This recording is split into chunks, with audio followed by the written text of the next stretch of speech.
Okay, so maybe you've been living under a rock. Maybe you weren't aware at all that today, David Chipman, Biden's potential appointee for the head of the ATF, had a little bit of a hearing today, and there were some things that I wanted to talk about and share with you that I found either concerning or potentially even humorous, just to kind of hear him squirm under the very easy questions that makes it glaringly obvious why he would be a terrible candidate to be the head of the ATF.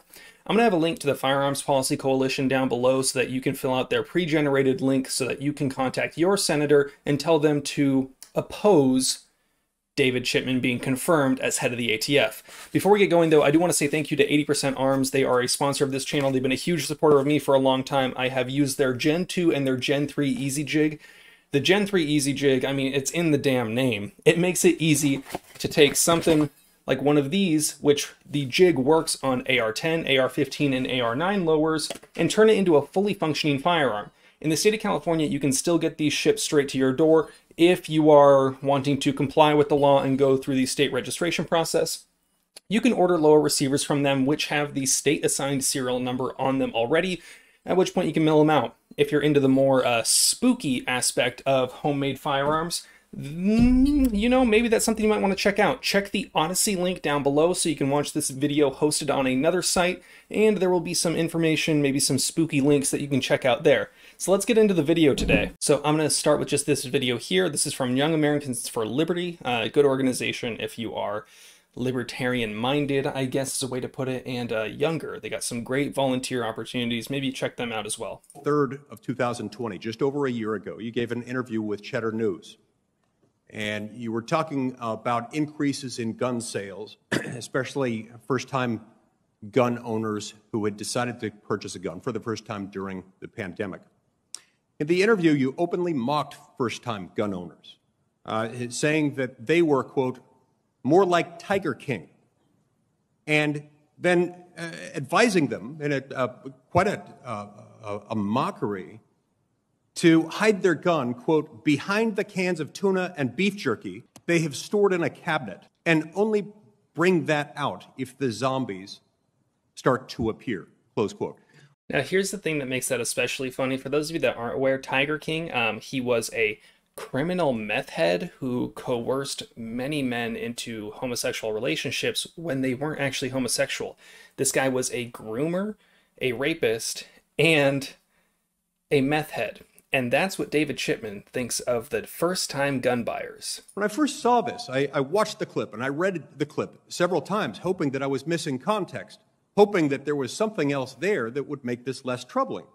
It concerns me that you, as the nominee to be the director of the ATF, would have such a flippant and, if I may say so, utterly condescending attitude toward first-time gun owners in the I appreciate how polite he is with the description of the words that David used. In this country. I say this as a former federal prosecutor, one who worked with ATF agents and agents from many other agencies. This is a troubling, flippant attitude for somebody who's going to head this agency. Now, you may find it interesting to learn that a survey of federal firearms licensees. He goes on to mention the fact that the biggest growing group, or the group that has grown the most out of the whole pandemic, has been people who are people of color, women, and other impoverished groups. Those are the largest increase as far as demographics of new first-time gun owners. With regards to the comments that I made on Cheddar, that was a lengthy interview. What I was trying to use is self-depreciating humor. The person who had a gun storm behind his tuna and beef jerky was me. And I was saying that all of us were acting in new ways as a response to COVID. And I thought that people should be very clear that when they bring a gun in their home, they need to be properly trained. So again, we have oftentimes the ability to talk to the media. Sometimes that's taken out of context, and I'm sorry for any confusion I made. Here's the deal about his lack of context. The context is this. He is one of the people that is high level and works with gun control advocacy groups. And in that interview, he was very clear that who he was talking about was the first-time gun buyer. He was saying that people that are first-time gun buyers, they're not John Wick, and they're more like Tiger King. He called those first-time gun buyers meth head grooming rapists, or referred to them as similar to that. And it was very clear that that was meant to make fun of the people who thought it was a good idea to buy a firearm to protect themselves during a year when we learned that the government, for the first time, many people learned that the government will not, cannot, and is not interested in protecting you. It's pretty interesting to see that he says that it lacks context when the context is pretty clear. He's anti-gun. He's part of a pro-gun control organization. He worked for the ATF, an organization who is best known for Waco and Ruby Ridge, aka killing a whole lot of innocent people. Now, I'm not saying that the people at Waco, all of them were great, but you know, they did burn down a lot of children, so that's not super chill. So the context is pretty clear. What he said was very clear, and it's interesting to see this far into the game him try to correct the narrative and say, oh, I wasn't talking about first-time gun buyers there, I was talking about me. And now, if he's talking about himself, he said that these people are untrained, lack skills, and should hide their guns where they can't access them. So if that's the case, and he was in fact talking about himself, why is he the one that should be in charge of the alcohol, tobacco, and firearms? Why is he the one that should be ahead of that? Doesn't really make a whole lot of sense to me. Now, this next clip that I'm going to play for you, it's pretty funny because the NRA on Instagram and many other social media platforms has been almost entirely silent about the homemade firearm ban that is potentially underway, which is a good reason for you to acquire some 80% stuff. And the fact that Chipman has been coming up, they were very silent about most of that stuff up until today when they share just a few things, one of them being this. But day to day, ATF plays a significant role in the legal trade of firearms in this country. Many see putting a committed gun control proponent like Mr. Chipman in charge of ATF is like putting a tobacco executive in charge of the Department of Health and Human Services, or Antifa in charge of the Portland Police Department. I hope. But day to day. Gotta love that the NRA comes in there and always manages to reference Antifa, but I mean, it's a good point. Why would you put someone whose life goal has been to destroy the rights in charge of an organization that regulates someone's rights? Now, it's difficult because do I think that these people should be impartial? Absolutely. Would I love to see someone that's pro-gun as fuck in charge of the ATF? Yes. Do I think that's going to happen? No. But I think that there would have been a whole lot more reasonable people who maybe could have focused on things like enforcing background checks and the people that try and lie. People like maybe like Hunter Biden. But, you know, I'm not going to get too political with this. But the fact that they're putting someone in who is so openly anti-gun as the person in charge of the ATF, absolutely insane. His track record speaks for himself. His opinions are way too far on this side to even consider him. The fact that Biden and his administration proposed him is just a slap in the face that they were so brave with their appointment, that this is who they thought would be... I don't know anyone that thinks that this is a reasonable pick. Nobody thinks this is a reasonable pick except for the anti-gun lobbying groups. Senator Whitehouse asked you if any of your views on guns are out of step with the majority of the American people. The AR-15 is one of, if not the most popular rifle in America. It's not a machine gun. It's a rifle.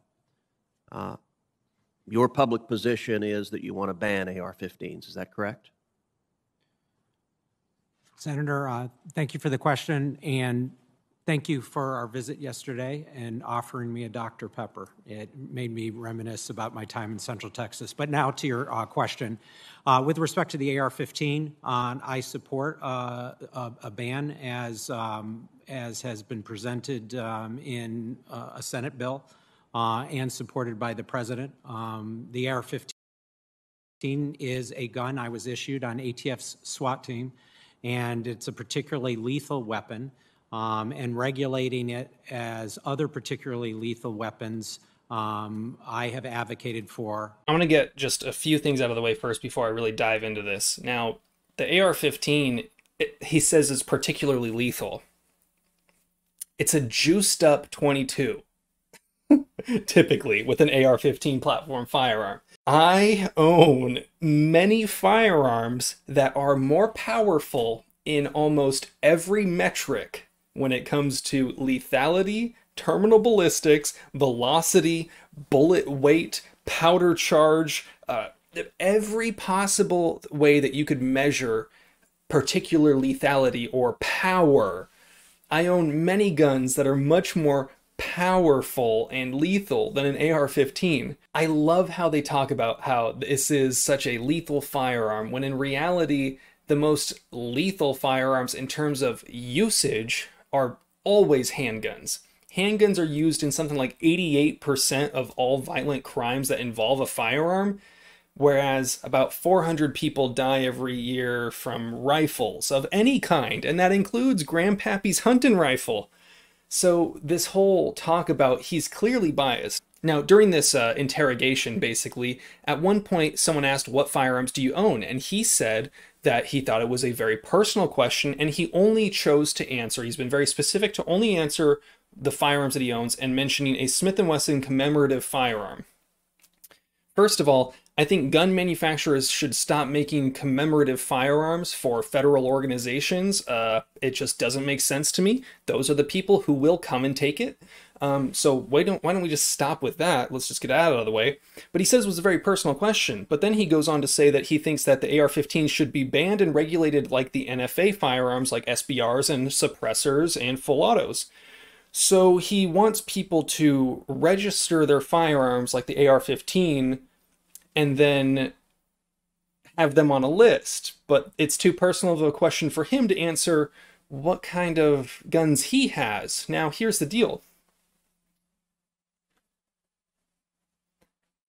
I'm not going to give you shit, David. I can show you the bullets, but I'm not going to give you my gun. You guys know the drill. Have fun, be safe, stay dangerous. Peace. Now, I really appreciate everyone's support with this whole demonetization thing. I appreciate that you guys are putting up with the fact that I've been running sponsorships in a lot of my videos. You know, it's just the way it's going to be as long as we're demonetized, but I appreciate the companies who have chosen to support me and step up in this time. And I appreciate that many of you have been actually following me on these alternative platforms. I'm already on Odyssey, I'm looking into Rumble, and I'm looking into Recoil Web. I think Recoil would be a cool one because it's more gun oriented, and I think that some of the videos would do well there. I really like Odyssey because it automatically syncs up my videos and is decentralized, which I think is pretty cool. Rumble seems interesting, but the only time I hear people talk about that is in more right-wing echo chambers, so I'm not really too sure about whether or not my videos will reach people that might be somewhat on the fence. I think it's more of just talking to the people that already agree with you, which isn't a terrible thing, but it's just ultimately my goal is to try to reach as many people as possible. So, but I appreciate that you guys have been supporting me and checking out the links and supporting me by supporting other platforms that want to compete with YouTube in this game. I'm working to get remonetized. We'll see how it goes. But again, thank you everyone for your support.